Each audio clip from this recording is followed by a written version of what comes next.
chère auditrice, cher auditeur, et bienvenue dans Mon Pas de Côté, le podcast qui met en valeur l'expérience et l'audace de celles et ceux qui ont osé.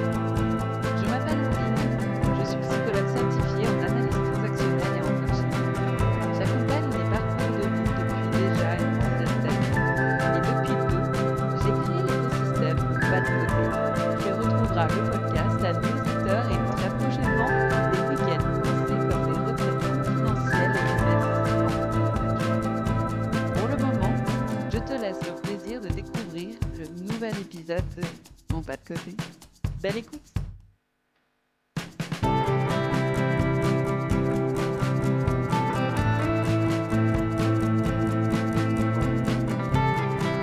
Bonjour Charlie, Bonjour Andine, comment tu vas? je vais bien, très bien, merci de me recevoir sur ton podcast. Et toi, comment vas-tu? Je suis absolument ravie justement de partager cet épisode avec toi ce matin, enfin, presque ce midi du coup, pour mon pas de côté. Et est-ce que dans un premier temps, tu serais d'accord de te présenter? Oui, alors qu'est-ce que je peux dire sur moi? Je suis coach, moi aussi, je m'appelle Charline. Qu'est-ce que je peux dire? Mon âge, ça peut être intéressant, j'ai 29 ans. J'ai eu 29 ans là, ça y est, je deviens bientôt une grande fille, et la trentaine approche. Qu'est-ce que je fais dans la vie? Je fais du coaching, je suis certifiée coach pour les adultes. Je m'occupe surtout des transitions de vie et surtout sur la confiance et l'estime de soi.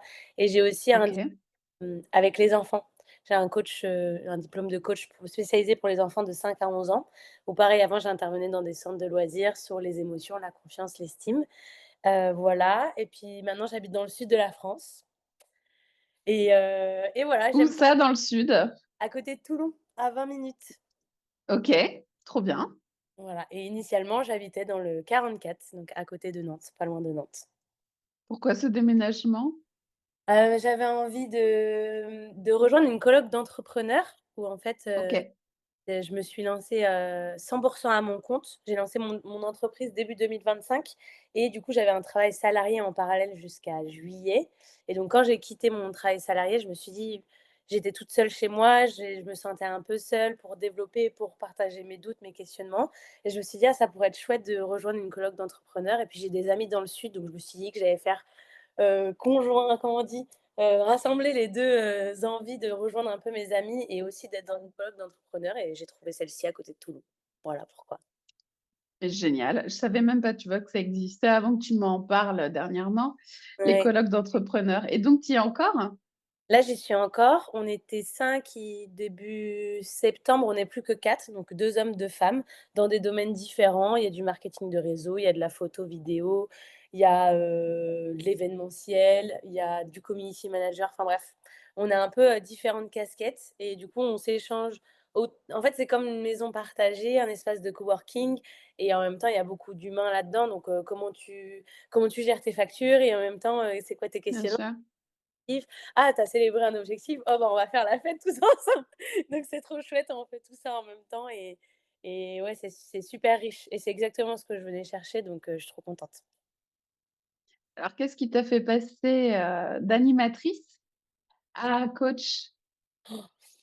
Bon là, si on doit rechercher, tout dans mon domaine professionnel, j'ai eu plein de métiers qui se ressemblent pas.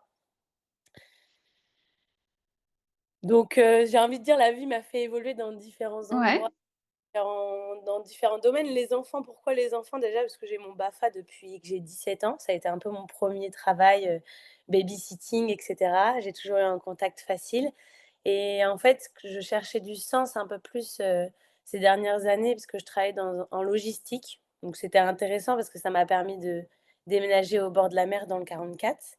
Mais je trouvais pas de sens, profond à me lever le matin, à créer un projet qui a du sens pour moi. Et donc à un moment donné, je me suis dit: «Bon, on a bientôt 26 ans, il faut trouver quelque chose où on se lève le matin, on se dit: "Ah, je me sens bien dans mes le baskets"». quart de siècle a eu un effet. C'est ça et je me suis dit: «Bon, ranger des planches de surf et vendre du matériel de sport nautique, ça a été amusant, 1 an, mais j'ai envie de trouver quelque chose qui a plus de sens» et donc en introspectant avec moi-même, je me suis rendu compte que j'avais envie de faire un métier déjà en contact avec l'humain, avec les enfants et au final, bon après j'ai, dégommé des croyances limitantes qu'en fait maintenant j'accompagne des adultes aussi. Mais, initialement oui c'était, «Ah bah je suis sensible aux enfants, j'ai envie de contribuer, de leur apporter quelque chose». Hem Parce que moi, j'ai été touchée dans ma scolarité aussi, à me sentir différente, à avoir des difficultés. Ça a aussi abîmé ma confiance en moi, donc je pense que je suis venue chercher connecter quelque chose en me disant: «Comment je peux, contribuer?» moi qui ai pas d'enfant et qui ai pas encore une situation de famille, comment je peux contribuer à transmettre des choses importantes pour les générations futures? Voilà comment c'est arrivé un petit peu, ce questionnement. C'est un beau projet et finalement, en fait, qu'est-ce que c'est le coaching pour enfants? Le coaching pour enfants, j'en ai fait que quelques-uns pour l'instant. J'ai pas développé plus que ça. Je trouve qu'il y a une différence, parce que j'ai fait un coaching en 1-1 avec un enfant, sur une problématique précise qui était la difficulté à participer en classe parce qu'il avait peur D'accord, il avait peur de qu'on se moque de lui, il avait pas confiance en lui et oui, il avait déjà des croyances liées à l'échec, en fait. Se dire: «Je vais échouer, donc je suis une mauvaise personne» et donc d'accord. construire ça et sinon dans le centre de loisirs dans lequel je travaillais, c'était plus des ateliers sur on vient explorer les émotions et toi, je veux faire des jeux de société, qu'est-ce que ça t'évoque toi? Pour toi, c'est quoi la tristesse? Enfin ça c'était plus de manière ludique, en fait, avec des petits jeux, Une et sorte des de découverte de soi, en fait, ouais, exactement. quelque part et donc oui, c'est, par le coaching, tu as développé des ateliers de découverte de soi, de meilleure connaissance Oui, de comment on fonctionne quand on est un enfant et qu'on grandit et j'imagine qu'il y a un peu de ça aussi, pour les jeunes, oui, de meilleure connaissance de c'est quoi être un être humain, en exactement. fait, c'est ça? OK, super, très bien et pour les adultes, parce que tu disais: «Moi, je travaille sur la confiance en soi, sur la reconversion, en tant que coach». Alors, je suis dans le même domaine, donc ça me parle, mais les personnes qui nous écoutent, étant donné que c'est pas un podcast spécialisé coaching ou autre, il y a peut-être des personnes à qui ça parle pas du tout. On parle chinois, Ouais. heu et donc comment tu pourrais, expliquer avec des mots du quotidien, ce que tu fais, auprès des adultes? Oui, hem, là, j'arrive de plus en plus à cibler quel type de personnes j'accompagne et pour quelle problématique. Souvent, Mmh. et c'est que c'est des personnes qui vivent plusieurs transitions de vie. En transition de vie, ça peut être, une envie, de se sentir plus, alignée avec son travail, d'avoir de la difficulté à se lever le matin. Souvent, il y a une rupture sentimentale en même temps qui doit générer un déménagement et en fait, les gens, ils arrivent en disant: «OK, il y a une multiple transition dans ma vie. Ah Je me suis ouais? plus alignée avec mon travail, je suis en séparation, que ça soit subie ou choisie et en même temps, je dois déménager et comment je mets de l'ordre dans ça? Comment Mmh. je prends les choses petit à petit. Souvent les les Ouais. personnes, elles viennent me voir en disant: «C'est le bazar, j'ai besoin de quelqu'un pour m'aider à mettre de l'ordre dans ça et de la clarté» et Mmh. on se rend compte que derrière ça, il y a beaucoup de croyances, donc des affirmations qu'on pense vraies et souvent les personnes, elles se sentent, pas méritantes, pas intéressantes, heu voilà, il y a une dévalorisation d'elles-mêmes où en fait je viens reconnecter la personne à son potentiel, à des petits trésors intérieurs et ce que j'aime bien dire, c'est que j'allume des lampadaires de manière à voir de: «Ah en fait je suis telle personne et c'est super d'être telle personne» et ça donne un peu plus de joie au quotidien et on pose une brique par une brique pour aller dans une direction où on se sent mieux tous les jours, où on se sent en tout cas plus léger quoi. Voilà, Mmh. j'exprimerais ça comme ça. C'est génial. Ça me fait penser, là, ça y est, c'est l'hiver et du coup, moi, j'habite dans une maison, il y a les lampadaires dans ma rue et j'ai un petit garçon, qui est pas bien vieux et: «Ah les lampadaires, ils sont allumés, viens voir maman, les lampadaires, ils sont allumés, ils sont allumés» et donc c'est un peu ce que tu fais. Exactement. Tu allumes les lampadaires et quand ils sont pas allumés, il dit: «Maman, les lampadaires, ils sont éteints. Pourquoi ils sont éteints? Je veux qu'ils soient allumés les lampadaires». J'adore. Et bah, je fais pareil que lui. C'est ça et du coup, oui, tu mets la lumière, comme un peu sur une carte, dans les jeux vidéo, tu sais, les moi, je jouais à Zelda à l'époque où il y avait un début de carte et puis au fur et à mesure, la carte, tu sais, on voyait du détail. En fait, tu mets de la lumière sur, cette carte mentale de chaque humain, quoi. Ouais, exactement et au C'est final, beau. c'est même pas moi qui fais le travail parce que c'est en posant une question. C'est que la Mmh. personne, des fois, on a de la réticence de se dire: «Oh, j'ai Mmh. peur d'aller dans cet endroit-là qui est pas trop éclairé, je sais pas, il y a des peurs ou je sais pas trop ce que je» Ouais. moi-même, ça me fait un peu peur, donc on choisit quelqu'un pour se dire: «On se tient la main juste sur un temps donné, on vient Mmh. te poser une question et je viens avec toi voir, ce qu'il y a» et en fait, on allume un lampadaire et ils disent: «Non, mais en fait, c'est super chouette ici, on fait un peu le ménage, on garde ce qui Mmh. nous on a envie, on enlève ce qui nous convient pas» et puis voilà et Trop la personne, bien. elle a son lampadaire d'allumé toute seule. Trop bien. Ben, on voit que tu t'amuses dans ton métier, c'est beau. Ouais, j'adore. Ça se voit. Qu'est-ce qui t'amuse comme ça? Enfin, qu'est-ce que tu adores, pardon? Qu'est-ce que tu adores? Bah, je pense que là, je suis venue vraiment trouver, moi qui ai expérimenté 15 métiers, divers et variés et très différents, bah, je suis venue, Ouais. heu faire quelque chose où j'ai pas la sensation de travailler parce que depuis toujours, moi-même, je me fais cette recherche de lampadaire intérieur où j'essaie de comprendre des choses dans ma vie. Je me suis toujours posé beaucoup de questions. J'aime bien aller en profondeur sur des sujets, à me dire: «Mais Mmh. qu'est-ce que je pense et qu'est-ce que je ressens de ça? Et comment je peux plus me libérer, être encore plus moi-même?» Donc en fait, là, j'ai trouvé un métier où il y a des gens qui ont besoin de ça et ils me payent pour que je fasse ça avec eux. Bah, c'est génial! Je faisais ça gratuitement avant pendant 20 ans, avec mes proches et avec des gens autour de moi.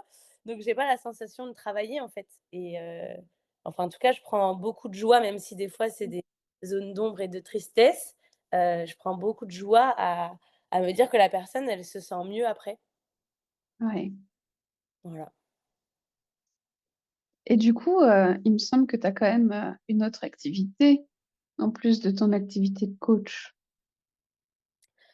De qu'est-ce que j'ai d'autre? Bah, j'ai plein d'activités, je fais plein Mais de ch non, mais tu as un podcast? j'ai un podcast, je suis sur les réseaux, j'ai un podcast qui s'appelle «Balade de cerveau» et oui, la moi, je suis souvent seule, je crois que j'ai fait qu'un épisode avec, une personne. Peut-être à terme, même là, je me questionne peut-être avec mes colocs, ça serait intéressant de trouver des thématiques où on peut échanger. Mais voilà, mon podcast «Balade de cerveau» que j'ai lancé en début 2025, bah, c'est un peu, aller allumer des lampadaires, mais juste en m'écoutant faire, le linge ou ou en étant sur la route où je sais aussi qu'il y a des personnes qui m'écoutent, avant de s'endormir. Apparemment, j'ai une voix apaisante pour s'endormir, donc je vous invite à l'écouter. Mais voilà, on parle d'un sujet, on divague avec son cerveau, où est-ce que ça nous emmène? On se pose des questions. Parfois, je relate des anecdotes personnelles pour que les personnes, elles puissent s'identifier en disant: «Ah ouais, moi aussi j'ai vécu la même chose». Des fois, c'est des anecdotes de mes coachés, anonymes, bien sûr. Et voilà, on discute de sujets de la vie, de savoir comment on peut se sentir mieux sur certaines thématiques et des questions à se poser ou des outils à faire ou comment avoir plus de légèreté sur des sujets qui peuvent être, parfois difficiles pour nous-mêmes. Voilà. Comment ça t'est venu de créer ce podcast? Bah, j'ai toujours beaucoup parlé, je pense que déjà on le voit, dès le podcast, j'adore. J'avais, mention bavardage sur tous mes bulletins et dans toutes les matières, toute ma scolarité. Je m'ennuyais donc je parlais. Donc déjà j'aime beaucoup parler et et je sentais que j'avais envie de partager des messages ou ou inviter les autres à se poser des questions. C'est comme une extension de moi-même, c'est ce que je fais en coaching en 1-1 avec une personne sur, sa problématique de vie, mais là, c'est de manière beaucoup plus grande, beaucoup plus vaste, avec des sujets, plus accessibles à tout le monde et ceux qui se sentent appelés peuvent écouter et ça les fait cheminer, même si on n'est pas en séance, de coaching ensemble. Mmh. Trouver ce média, ce canal-là, on va dire de communication, parce que ça reste un canal de communication quand même pour mon entreprise. Mais voilà, pour délivrer un message et pour, porter sa voix aussi, s'affirmer et et voilà. Voilà pourquoi j'écris mon podcast. Et toi, tu viens d'où alors? Où est-ce que je viens dans la vie? Comme tu l'entends. Heu, moi, qu'est-ce qui m'a amenée à faire tout ça? C'est, beaucoup de souffrance. Que j'ai essayé de transmuter depuis des années, des décès très brutaux dans ma famille et cetera et au niveau sentimental, des amis aussi. Donc je pense que ma première partie de vie, jusqu'à mes 19-20 ans, c'était beaucoup d'expériences, douloureuses et depuis presque 10 ans maintenant, là je viens de passer 10 ans, j'ai essayé de réparer ou de mettre de la compréhension. Je pense que c'est ça aussi qui m'a amenée aller dans les profondeurs de qu'est-ce qu'on ressent, qu'est-ce que ça veut dire et pourquoi et le comment et cetera. Donc je me suis un peu passionnée par ces sujets de coaching, développement personnel, introspection par, par ce terreau-là, je sais pas comment on pourrait dire, mais par ce terreau de j'ai vécu des choses qui étaient, difficiles et donc du coup, j'ai essayé d'allumer des lampadaires pour voir, comment on pouvait aller mieux. Voilà d'où je viens. Ce ces choses difficiles, tu souhaiterais, en dire un peu plus?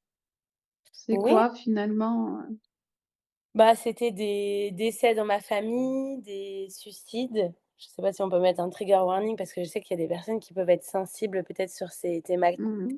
Là, mais voilà, beaucoup en fait, tous les ans de mes 9 à mes 19 ans, j'ai perdu une personne de ma famille. Donc ça a été des grands-parents, des tantes, des oncles, des amis de la famille très proches, et du coup, je pense que l'événement qui a laissé le plus de séquelles, c'est de perdre mon premier amour que j'avais au lycée, qui s'est suicidé aussi. Et du coup, bah, ça m'a emmené, bah, beaucoup de tristesse, beaucoup Bien sûr. d'incompréhension de la vie où je me suis dit: «Mais mince, la vie, c'est que ça». Et je voyais bien en comparant, quand j'étais, au collège et lycée, ah ma vie, elle ressemble pas à la vie de tout le monde et je ne Mmh. savais pas pourquoi je vivais autant de tristesse. Bon, en fait, maintenant je comprends, c'est que j'ai dû transmuter et passer par là et j'ai compris beaucoup de choses et je suis très contente aussi de mon parcours, de voir que j'ai pu réussir à aller mieux et à m'en sortir et cetera. Mais du coup, voilà, c'est ça un petit peu ce qui m'est arrivé et s'en est suivi, je pense, bah, de l'harcèlement. J'ai perdu des amis parce que du coup, ils me jugeaient responsable de son acte. Donc voilà, j'ai dû un peu transmuter plein de choses en termes personnels, relationnels et en compréhension de la vie. Mmh. OK. Et là, tu parles de toi déjà un peu grande, heu, mais plus petite encore, toi, tu voulais faire quoi plus tard? Avant d'être confrontée, à la mort, très jeune et de façon trop répétée, Oui. qu'est-ce que tu avais envie de faire toi? Je me souviens pas avoir eu un métier ou quelque chose en particulier. Je crois que j'avais dû vouloir vétérinaire. Je pense que j'ai eu une période vétérinaire parce que j'aimais beaucoup les animaux et les animaux, ça m'a beaucoup aidée. Il y a toujours eu des chiens, des chats à la maison et voilà, quelque part, ça me reconnectait à la vie. J'aimais bien aller les balader et cetera et en prendre. Mmh. Donc ouais, je pense qu'il y a une période, j'ai voulu être vétérinaire. J'ai voulu être maîtresse aussi, mais je pense que voilà, c'était plutôt des métiers de on joue ensemble, avec les copains, copines, on joue au docteur et cetera. Mais voilà, j'ai pas de métier phare où je me suis dit: «Ah moi quand je serai grande, je ferai ça». Je pense que j'avais envie d'être tout à la fois. Il y avait déjà le côté Mmh. j'ai envie de faire plein de métiers. Quand je faisais du foot avec mon frère, je me disais: «Mais moi je vais être, footballeuse ou, basketteuse professionnelle». J'avais envie d'être un peu tout à la fois. Donc voilà, les animaux et le sport beaucoup, je pense. Beaucoup de sport. Tout était excitant en fait, quelque part. Oui, ouais et Une dynamique, grande curiosité. Ouais. ouais, carrément. Tout à l'heure, tu disais, la vie, c'est que ça, en parlant justement de tous ces traumatismes, hein, quelque part. Ouais. Hem, Tu dis, c'est que ça et ce «ça», c'est quoi en fait? Bah, si je me remets dans le moi de l'époque où je vivais tout ça, je me disais: «La vie, est-ce que la vie, c'est que souffrance?» J'avais du D'accord. à faire émerger, le positif. J'en avais, mais c'était trop faible dans mon ressenti à ce moment-là. La balance était trop déséquilibrée, quoi. Et tu vois, il y a cette question de la souffrance. Heu, Tu parles de médecin ou maîtresse. Le médecin, vétérinaire, hein, c'est celui qui soigne, qui accompagne pour permettre, d'évoluer, de grandir, ce que tu fais en coaching. Et la maîtresse, c'est, celle qui apprend, qui élève et quelque part, c'est ce que tu fais un peu avec ton podcast. Donc on voit quelque part qu'il y a cette idée de sortir de la souffrance par, la médecine, quelle qu'elle soit, holistique, parallèles, ce qu'on veut, hein, et cette volonté d'élever. Donc on voit que bon, après il y a le sport, tu en fais toujours, je crois, Oui. en te suivant un petit peu. Heu, la petite fille que tu étais et l'adulte que tu es, il y a beaucoup de cohérence. Ça s'est juste réadapté en fonction de la vie, des opportunités et de ce que tu as transformé. Et donc si là, tu pouvais, aller 20 ans plus tôt, faire ce chemin et aller parler, à la petite Charline, qu'est-ce que tu aurais envie de lui dire? Mmh. En plus, c'est amusant parce enfin, c'est amusant. Non, pardon, c'est une expression un tic de langage où c'est pas forcément Mmh. drôle. Mais si je dis 20, si on prend le terme littéral 20 ans plus tôt, c'était avant le premier décès dans ma famille qui Mmh. était mère maternelle. Donc là, je vais parler à une petite fille qui n'a encore rien expérimenté de la Ouais. souffrance. Heu, je lui dirais, hem: «Ça va être difficile, tu vas vouloir, tout arrêter, tu vas vouloir, abandonner, mais lâche pas, entoure-toi de bonnes personnes, hem, demande de l'aide». Ça, c'est arrivé trop tard, mais demande de l'aide quand tu en as besoin et tout ira mieux après. Voilà ce que je lui Mmh. mmh. Qu'est-ce que ça fait de se dire ça? Ça fait du bien, Ouais. ça fait ça fait du bien parce que, si j'avais eu entendu ce message avant, je pense que ça aurait été comme le tout petit espoir, la toute petite lueur à l'intérieur et il y a un moment donné, je l'ai perdue cette lueur parce que peut-être que j'ai pas entendu et puis même je savais pas ce qui allait m'arriver et combien de temps ça allait durer. Mais je l'ai recréé par moi-même, en fait. Donc c'est amusant de voir que je me le dis aujourd'hui, mais en fait, c'est moi qui l'ai créé aussi, pendant ces 20 années, cette petite lueur. Je vois ça vrai comme une petite flamme à l'intérieur du corps qui elle est toute petite, mais elle est là et tu sais qu'elle est là et du coup, ça te sécurise quelque part. Qu'est-ce qui l'alimente au quotidien? La foi, la foi en la vie, en général. Bon là, c'est un terme hyper religieux, alors que j'ai pas de religion à proprement parler, mais ouais, c'est la foi où. Et quand je dis que je l'ai perdue, à un moment donné, cette petite lueur, je crois que j'avais perdu la foi. De me dire qu'il y a un espoir pour que ça aille mieux et quand elle est revenue, mais elle est encore là et j'ai la sensation et c'est peut-être une certitude où j'alimente cette certitude de me dire: «Maintenant qu'elle est là, elle partira plus». Même si elle peut ça être tout petite, même si peut-être des événements de la vie vont la faire rendre plus petite encore, elle va rester là parce que je l'ai créée une fois, je l'ai perdue une fois, mais j'ai choisi qu'elle reste là. Bon, c'est un peu philosophique là ce que je dis, mais je sais pas si on arrive à me suivre. La foi pour toi, c'est quoi? La foi, c'est, avoir envie de vivre. Mmh. Avoir envie de vivre, se dire qu'il y a des belles choses dans la vie, hem et du coup avoir envie d'expérimenter la vie encore, de se lever chaque matin et de faire des choses, de parler à des personnes, de comprendre des choses sur soi, de réaliser des projets, de sortir dehors voir la nature, enfin voilà, vivre. Ouais. Et ça, comment tu l'as retrouvé? Et bah, je pense que je l'ai retrouvé au moment où j'ai dû choisir si j'avais c'est fort ce que je vais dire, mais j'ai dû choisir entre le fait de: «Est-ce que je meurs maintenant?» pour abréger Ouais. cette en fait, il y avait 2 choix binaires, quoi.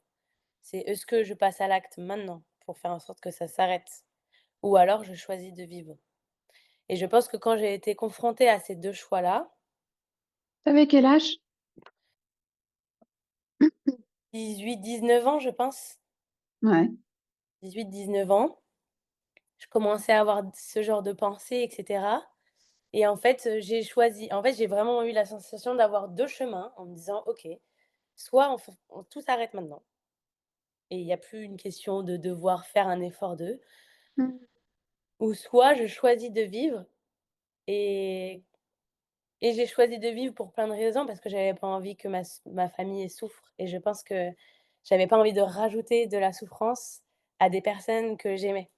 Et donc dedans, il y avait, mes parents, mon frère et quelques proches, amis et je me suis dit: «Bah, d'accord, je choisis de vivre». Donc c'est à ce moment-là, j'ai la sensation d'avoir rallumé cette petite flamme qui était toute petite, mais qui était là et je me suis dit: «Voilà, maintenant tu as Donc décidé». de prendre conscience de faire partie d'un collectif, Oui, de pas être seul. En fait, c'est ça, c'est, de te rappeler des liens.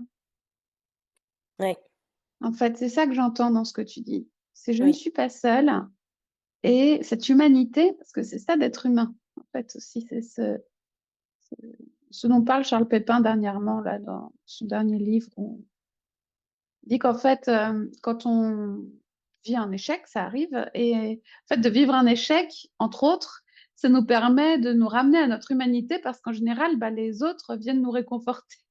ouais, C'est très humain et là, en fait, ce que tu dis, c'est ça, c'est, il y a un collectif dont je fais partie et je peux pas la laisser tomber. ouais,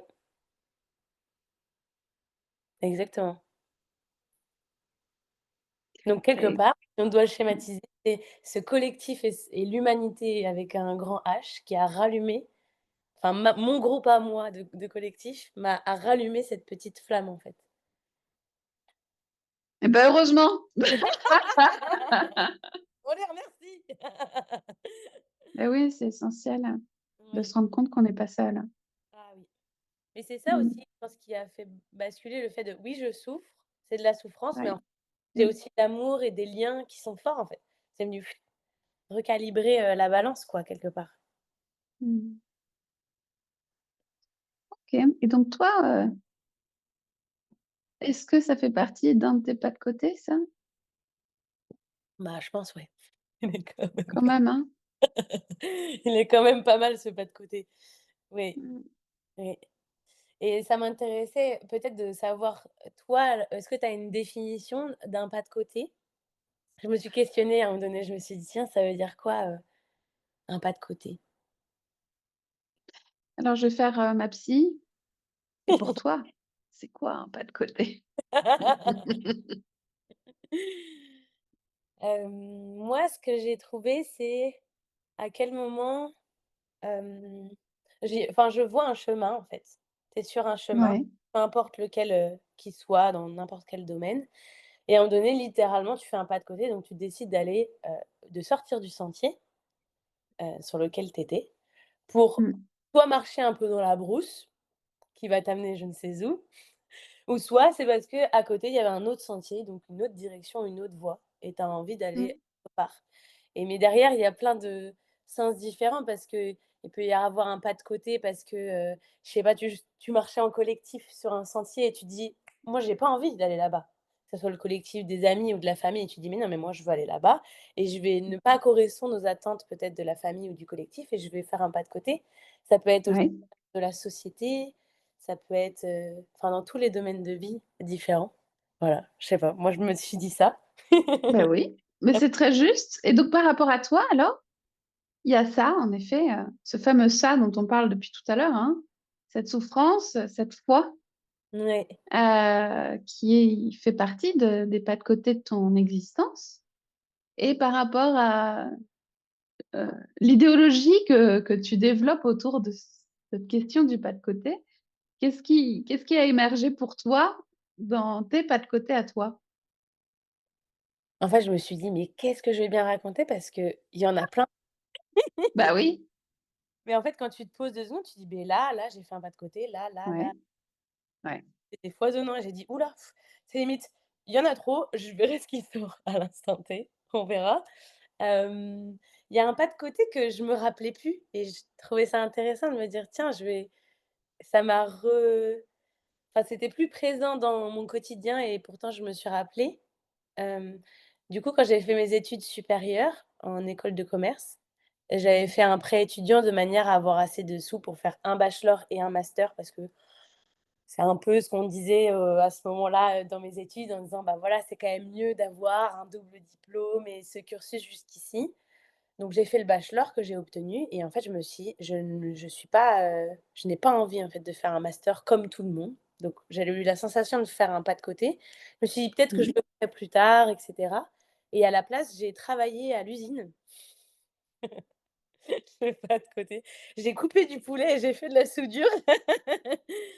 Et ça me faisait j'ai eu vraiment la sensation d'être dans un pas de côté parce que mes proches ou mes amis, sortaient ensemble le jeudi soir, ils allaient à l'école, ils apprenaient, ils étaient Mmh. vraiment dans une autre dynamique et moi je me levais à 4 heures et j'allais couper du poulet et le mettre en barquette donc j'étais vraiment dans une sensation de là vraiment je suis sur un sentier qui est vraiment différent Et et de faire ça, à ce moment-là, ça t'a permis de te connecter à quoi?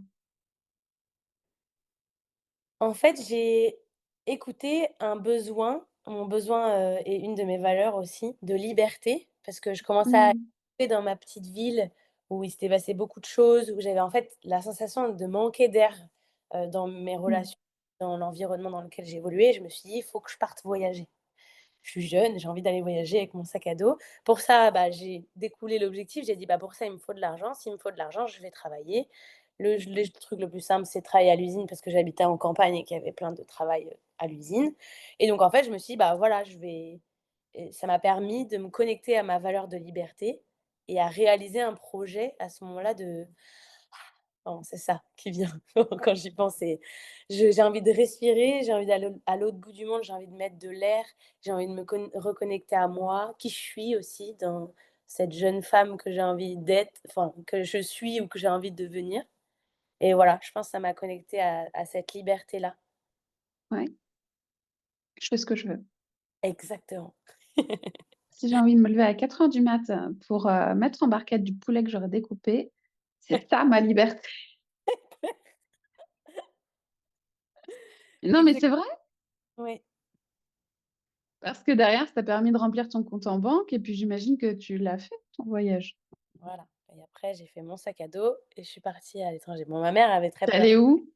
J'ai été en Asie pendant 2 mois et demi et j'ai fait plein d'îles en Indonésie, Malaisie, Singapour. Voilà, avec mon petit sac à dos. Et qu'est-ce que tu as gardé dans ton sac à dos aujourd'hui de ce voyage? Han! C'était incroyable. Je n'ai jamais autant évolué en si peu de temps, parce que j'étais confrontée à une forme d'inconfort que j'avais choisi, mais ça me mettait dans face à moi-même, à l'autre bout du monde, sans personne et j'ai été visiter justement, j'ai été allumer des lampadaires en moi, que je n'avais même pas conscience que c'était pas éclairé. Pour donner un exemple, bah, moi j'étais super sociable, j'avais de la répartie, j'étais à l'aise et cetera avec les autres, mais parce que j'étais dans un environnement sécurisant, avec des gens que je connais, avec mon quotidien, avec ma famille, avec mes amis, avec ma maison, avec, les villes que je connaissais et quand j'étais à l'autre bout du monde, mais j'étais tétanisée. J'étais là à me dire: «Mais comment je vais parler aux personnes?» heu J'avais la sensation de renaître quelque part, de me dire: «Mais ah, je sais plus faire, je sais plus parler aux gens, je sais pas si je vais réussir». J'avais la sensation de ne rien savoir, faire et en fait non, c'était juste que je faisais tout, toute seule, dans un endroit nouveau avec des nouvelles personnes pour la première fois et du coup ça m'a fait grandir, très, très vite en fait de Comment tout tu as dépassé, ces peurs sur le moment? Parce que j'entends de la peur, en fait, hein. oui, oui, oui. Bah, j'ai pleuré, Ouais, ouais, ouais. J'imagine, la façon j'ai dont tu le dis, pleuré on le pendant sent, 2 hein. jours. Oh là! Mais c'est dans l'avion, en fait, que en fait, j'étais trop occupée à, sécuriser, mon entourage, à dire: «Mais vous en faites pas, tout va bien se passer», que moi, je n'avais pas écouté mes émotions, mes peurs et ce qui émergeait Mmh. parce que je voulais sécuriser aussi ma famille qui avait peut-être plus peur que moi. Je ne sais rien, mais en Mais qui allait t'empêcher de partir s'il voyait que tu avais peur aussi? voilà et donc j'ai réalisé dans l'avion, avec l'avion qui avance et je me dis: «Mais je veux me prouver quoi, là?» Ah alors? Je dis: «Mais pourquoi je fais ça? Pourquoi je Mais ouais, me mais mets la dans la» réponse? Bah, j'ai fait ça pour être responsable de moi-même. Ne pas Ah. laisser les autres, la validation extérieure, le jugement des autres impacter qui je suis et ma vie. Mmh. Parce que je l'avais trop laissé, en fait. Les gens décidaient pour moi, ils avaient une opinion de moi, il y avait des rumeurs sur moi, ce que j'avais fait, pas fait, dit, pas dit, qui j'étais pas et donc en fait, Mmh. j'ai eu envie de partir pour me dire: «Je fais peau neuve, je Ouais, fais pas» tu brises les chaînes, quoi. exactement. Je Ouais. peau neuve et je me présente aussi dans un jour où les gens ils me connaissent pas. Ils connaissent pas ma vie. Je dis ce que Mmh. je quand je veux et ça a été une grande liberté de me dire: «Mais je raconte mon passé à personne et les gens, ils rigolent avec moi et il y a pas ce filtre de: "Ah la fille qui a souffert, ah la fille qui a vécu ça ou ah la fille qui est comme ci"». En fait, ils me prenaient telle que j'étais à l'instant T et c'était super agréable de me dire, «Waouh, je brise les chaînes, je suis libre d'être qui je veux, quand je veux, où je veux». Incroyable. Et donc ça t'a connecté à quoi à l'intérieur de toi qui ne bouge pas? Puisqu'on a beau avoir peur, OK, là tu dis donc la sociabilité, ça en a pris un coup à ce moment-là. La l'assurance en a pris un coup aussi. Bon. Mais il y a forcément quelque chose qui bouge pas. Peu importe le lieu de référence, il y a quelque chose forcément qui a pas bougé, qui fait partie de l'essence de ton être, hein. Et tu dirais que c'était quoi? Et que c'est quoi encore aujourd'hui? Bah, au début, quand je t'entendais poser la question, j'ai eu la confiance, en fait. Ça m'a créé de la confiance en moi, mais après Mmh. c'est pas quelque la c'est modulable un petit peu la confiance en fonction de ce qu'on vit, mais je pense qu'à cette période, j'en avais plus du tout et donc quelque part, ça m'a refait monter en flèche une confiance, une estime de moi et en fait, juste ça a ancré le fait que, heu, je pouvais exister. C'est vraiment ça que ça m'a Et vivre. bah, ouais, je peux revivre, en fait. Mmh mh. Je peux vivre et ouais, je peux exister. Je pense que c'est vraiment le je peux exister, mais dans un truc aussi de je peux décider, je peux ça va pas, je peux bouger, je peux changer, je peux ça va pas avec une personne, bah, c'est pas grave, enfin, c'est Ouais. ça m'a connectée aussi à ce côté plus grand. J'avais la sensation que mon monde, il tournait autour d'une ville et donc du coup, j'étais en train d'étouffer et d'aller à l'autre bout du monde. J'ai pris conscience avec du recul que Mmh. le monde était super grand et vaste et qu'il y avait plein de gens, plein d'environnements et que si j'allais pas bien à un endroit ou avec certaines personnes, bah, oui, OK, il y a trente personnes qui me détestent dans une ville, bah, d'accord, mais enfin, je veux dire, il y a le monde entier et la terre entière. C'est pas très c'est pas très grave, en fait. Ça m'a remis Mmh. en perspective les choses, une prise de recul, en fait. Et ça, c'est ce qui a émergé en réfléchissant au pas de côté, c'est ça? Bah, ça, je Tu me suis l'avais un peu mis de côté? bah, en fait, je me suis dit: «J'ai fait quoi comme pas de côté dans ma vie?» et j'ai dit: «Mais oui, c'est vrai que j'avais décidé de pas faire de master et de partir couper du volet», Ah donc ouais. je m'en souvenais, mais j'ai été surprise de voir que c'était le premier première chose qui a émergé avec beaucoup de force. Je me suis dit: «Bah, tiens, ça a dû être un pas de côté fort pour que ça émerge». Ouais. C'est ça, en fait, que ma réalisation. Je me suis dit Mmh. alors que bon, j'y pense pas tous les jours. Oui, j'ai quand on en parle, je dis: «Oui, j'ai été voyager en sac à dos, j'ai fait quelques endroits», Ouais, sans comprendre l'intensité, que ça a généré chez moi. bien sûr. Mmh. C'était une une cassure, hein, quelque part, par rapport à, le milieu dans lequel tu évoluais, plein de choses. Oui, Mmh. génial. Bah, ouais, ouais, c'est super et il y en a d'autres? Mmh. Certainement, évidemment, mais là qui pour toi parce que là, on en a 2 quand même hyper puissants, Ouais, heu on s'ennuie pas dans ma vie, hein. et ben, on Qu'est-ce vit. faire? On sent dans ce que tu exprimes, c'est, cette importance, de la sensation, hein? Ouais, Heu, une sorte d'adrénaline, heu dont il y a besoin pour se sentir vivre, justement.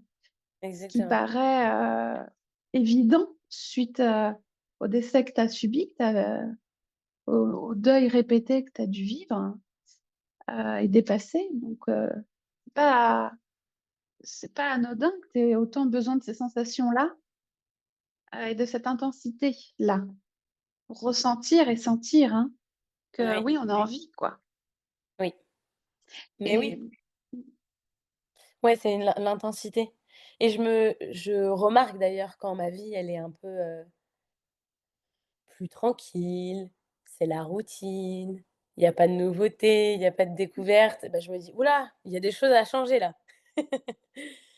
Et des fois, bon maintenant je suis un peu habituée et peut-être que je le vis moins difficilement, mais en fait, j'ai besoin des fois de changer plusieurs domaines en même temps, histoire d'avoir vraiment cette impression que, ma vie, elle change, quoi. Donc Ouais, donc pour certaines personnes, c'est effrayant où ils se disent: «Mais comment tu fais?» Mais du coup, je crois que j'ai la sensation quand même que peut-être que c'est inconscient, mais que je viens chercher ça, pour chercher cette intensité, de me dire: «Ah voilà, là je vis, là, il se passe des choses, je bon». vis, je ressens, Oui, il y a mon cœur qui bat. oui, Mes tripes qui se tordent, j'ai peur, mais ça fait du bien. exactement, exactement. Ouais, c'est ce haut-bas, ce Mmh.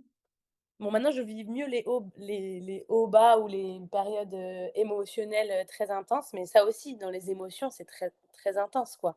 C'est j'aime fort et quand j'aime quelqu'un ou mes amis, c'est comme ça, je les aime, je sens dans mon corps tellement je les aime, voilà, c'est mais je suis contente et ça d'ailleurs, ça pourrait s'apparenter aussi à un pas de côté.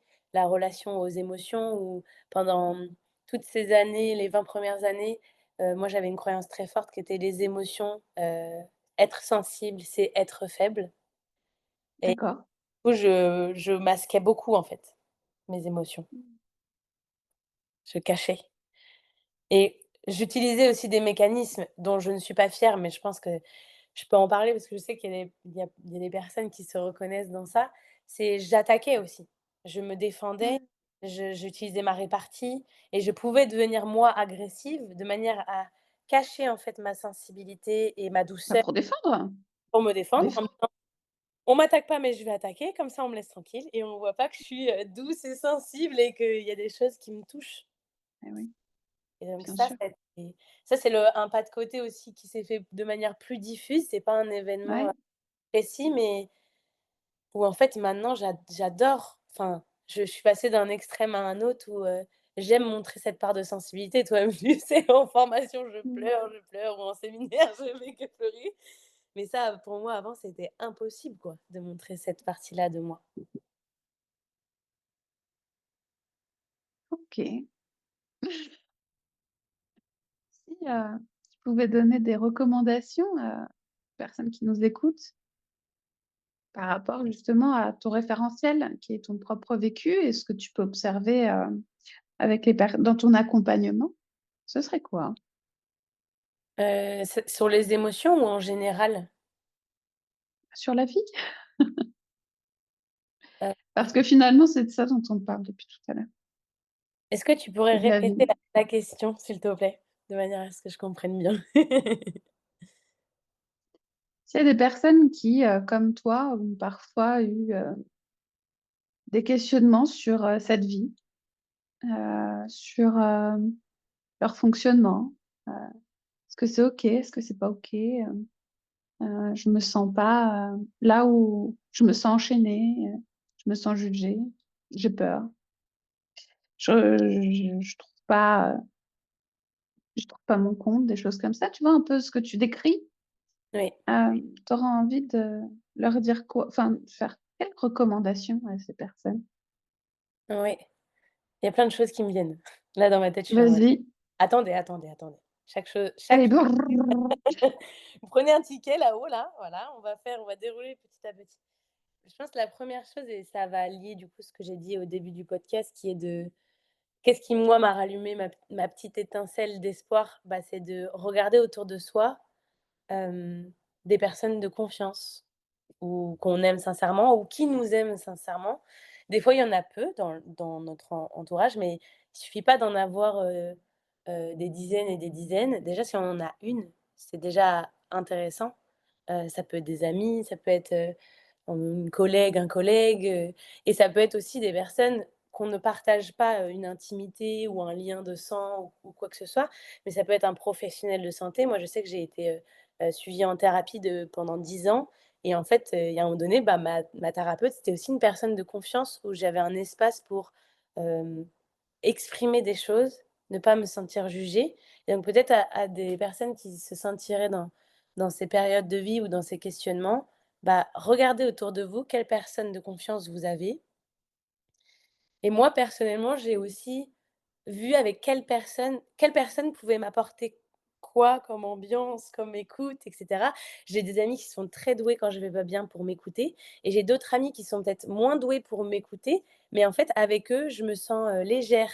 On va rire, on va faire des choses et donc des fois, chaque personne nous apporte quelque chose de différent. Donc je dirais déjà de remarquer en fait ce les personnes importantes, les personnes de confiance, qu'est-ce qu'elles nous apportent et qu'est-ce qu'on aime avec elles et qu'est-ce qui nous fait du bien quand on est avec elles et voilà, se diriger déjà vers des personnes de confiance et la deuxième chose, ce serait d'essayer un peu plus chaque jour de se connecter à la personne qu'on est et de venir découvrir des choses en soi, en se disant: «OK, bah, moi, je suis qui comme personne?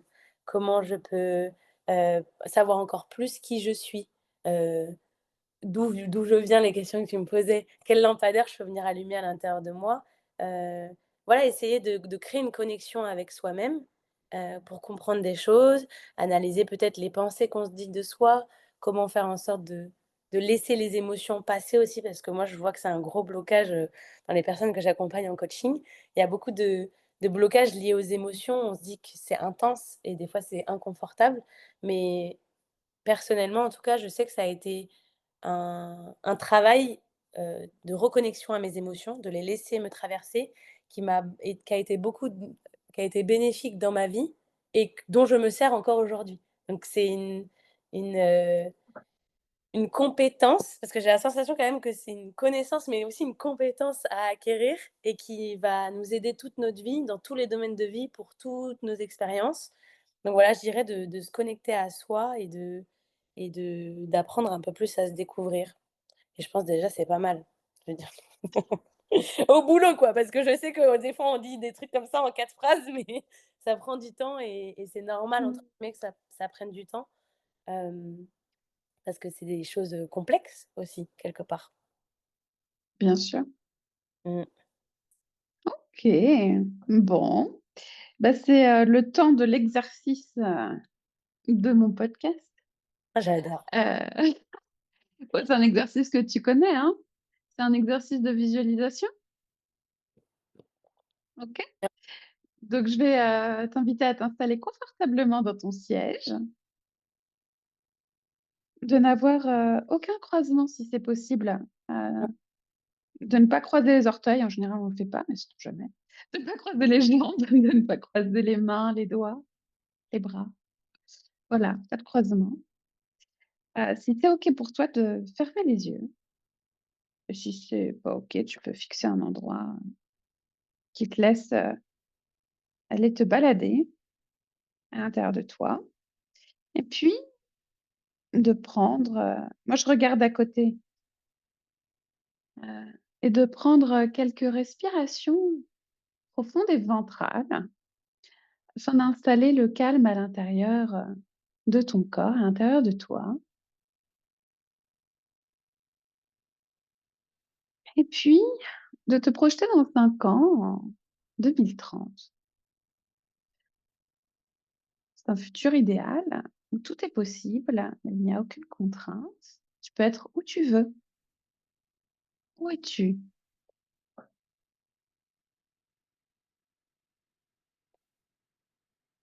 Bah, j'étais chez moi et enfin dans ma maison et j'étais en train de préparer une valise. Alors je sais pas où je vais encore, mais apparemment je m'en vais là. OK. Donc tu es en train de préparer tes valises, c'est ça? Mmh, Chez toi? OK. oui, Hem, il y a quoi autour de toi? là je suis dans une chambre, la valise elle est posée sur le bout du lit OK. et là ma chambre elle a des tons orange marron, ça étonne qui? Et et voilà, là il y a un chat. Bon je savais pas que j'avais un chat, mais apparemment j'ai un chat en 2030. Il est de quelle couleur, Il est le chat? tigré, gris et blanc. Ah! J'ai les mêmes, Ah moi bah, aussi. Il s'appelle comment? oh là, bah, j'ai eu Tigrou, mais bon, on verra, hein. Tigrou. Tigre. OK et il y a quoi dans ta valise? Là, j'avais mis Qu'est-ce que quoi? tu vois? Des vêtements, des robes, des tenues un peu d'été, donc peut-être que je m'en vais dans un endroit chaud, OK. des Est-ce chaussures. qu'il y a des odeurs? Ça sent l'encens, Mmh. Lequel? le musc peut-être. Ouais. Mmh. Est-ce que tu as des sensations? Ouais, je me sens légère, je me sens bien. J'ai la sensation en fait que Mmh. je pars en vacances, donc c'est peut-être pour ça. Mmh. Mmh. Et tu pars où alors avec cette valise? C'est quoi la destination? Plus l'Amérique latine peut-être. Ah! Et tu aurais une idée, de ce qui est écrit sur ton billet, pour aller à l'aéroport? Je crois que j'ai le Brésil, j'avais envie de retourner au Brésil. Le Brésil. Tu pars au Brésil. OK, très bien. Et là, à ce moment-là, autour de toi, il se passe quoi pendant que tu fais ta valise? Bah, la maison, elle est assez calme, j'ai l'impression que je suis toute seule OK, et voilà, je ferme ma valise, elle est prête. elle est prête. OK. À ce moment-là, c'est quoi ta mission? De profiter de mes vacances, Ouais. me détendre. Mmh. Et dans le fait de profiter de ces vacances et de détendre, ça t'apportera quoi après? Ça te permettra quoi derrière? Ça me permettra, de me régénérer un peu, Ouais. de me Et quand régénérer, tu seras régénérée d'avoir les après? idées claires. Ouais. D'avoir les idées claires, ça te Mmh. permettra quoi? Ça me permettra de mieux savoir où je vais, ce que je dois faire, de Et l'air. là, dans l'idéal, ce serait quoi? Cet air, il t'apporterait quoi? Dans l'idéal, dans un monde idéal? Dans un monde idéal, il ferait diminuer un peu le stress que je ressens Ouais, et je pense qu'il viendrait contrebalancer, j'ai peut-être eu trop de charge de travail et donc du coup, j'ai besoin de contrebalancer avec un moment où je me détends pleinement pour, ouais. recharger les batteries, faire de la place, faire de l'air et aussi peut-être pour la nouvelle année qui arrive, se poser des questions en mode: «Quel nouveau projet j'ai envie de mettre en place? Où est-ce que ma joie, elle se dirige?» et suivre, voilà, laisser de la place pour ça.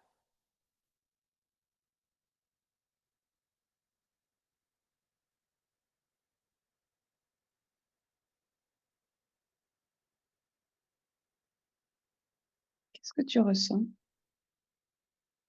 J'ai envie de partir tout de suite. Mmh. Ça me fait du bien, le simple fait de l'imaginer et de m'imaginer en vacances, tu vois, j'ai envie de respirer. Mmh.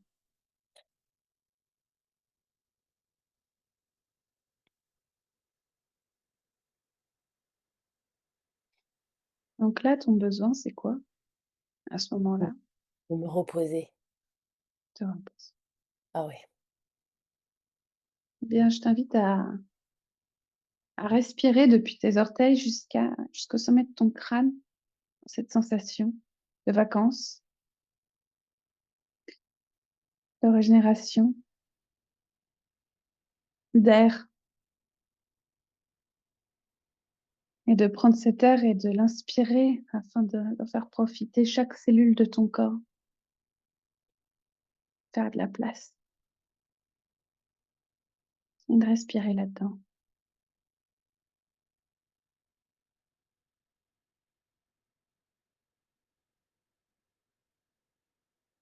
Et quand ce sera OK, de respirer un peu plus franchement et de t'étirer s'il y a besoin et de revenir avec moi dans le présent.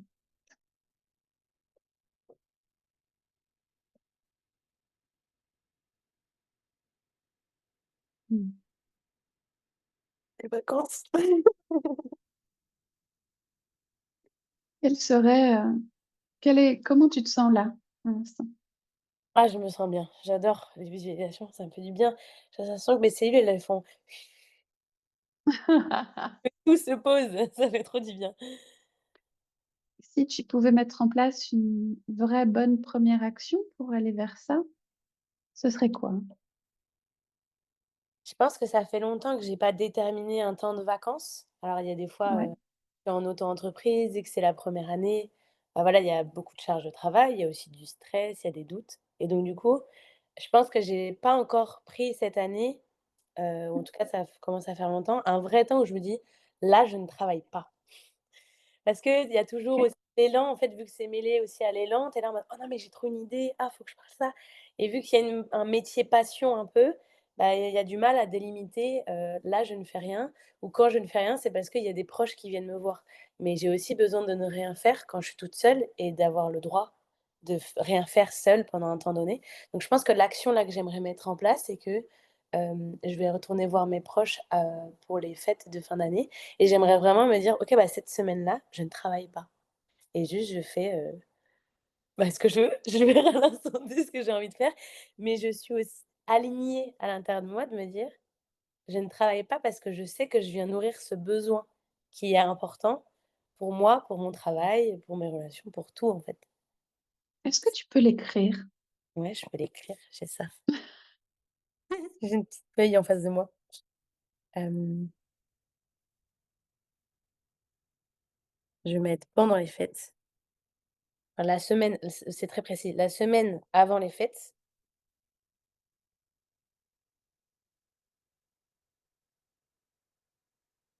donc avant les fêtes de Noël. Prendre une semaine de vacances. J'adore ce terme. Une semaine de vacances. Comment tu te sens de l'écrire et de le voir posé Mais sur le j'adore, papier? j'ai envie de sauter au plafond, j'ai envie de Ah bah, voilà. Wouhou! J'adore. Mmh. Là, j'ai juste hâte là. Là, on est le combien? Le Ouais. 17 novembre? Allez, un mois. Un mois et puis un mois à tenir. Ça donne aussi envie de se dire: «OK, bah, là, je travaille, je sais que je dois Mmh. travailler pendant un mois et dans un mois, j'arrête». Je Ouais, n'ouvre pas mon ordi, quoi. Ça vient mettre les choses, super. à la place, à la bonne place. Mmh. Trop bien. Top. On arrive à la fin de ce temps partagé. Si tu pouvais garder 3 mots de de ce moment, ce serait quoi? À mettre Mmh, dans ton sac à dos ou dans ta valise? ouais. Ça décidément, il y a que des sacs à dos et des valises. Ça se voit que j'ai la bougeotte. Hem, il y a quelque chose que je pense que j'ai encore plus compris ou que je le ressens encore plus à l'intérieur de moi, c'est quand on a parlé de cette petite lueur-là et que tu as dit que c'était en fait Mmh. le collectif et le mot humanité. Et ben j'ai bien aimé ce mot-là. En tout cas, ça a résonné fort à l'intérieur de moi. Donc je pense que ce mot humanité corrélé à ce moment-là, j'aurais envie de le mettre dans ma valise. Heu, Allez, je le mets dans ma valise. Et puis je fais le geste en plus, j'adore. tac. Et hem, douceur, parce qu'en fait, on est venu parler de choses peut-être qui sont difficiles ou des ou des souffrances, hein, qui sont liées à la vie, mais en fait, du début jusqu'à la fin, j'ai senti beaucoup de douceur et et du coup, ce mot douceur, autant dans ta voix, dans tes questions, mais aussi dans la sensation que j'ai dans mon corps, j'aurais envie de me dire: «Allez, je garde la douceur». Ça fait du bien, la Mmh. douceur dans la vie. Donc Mmh. humanité, douceur et pardon, mes vacances, je suis obligée de les mettre dans ma je vais Parfait. je vais trop le mettre dans ma valise, vacances. Bien sûr, bien sûr. Merci. Merci Ondine. Merci pour Merci à toi. Pardon? merci d'avoir créé ce pas de côté. Ah bah, écoute, avec grand plaisir. Merci à toi pour ta confiance, justement, et à très bientôt. À très bientôt. Salut. Salut.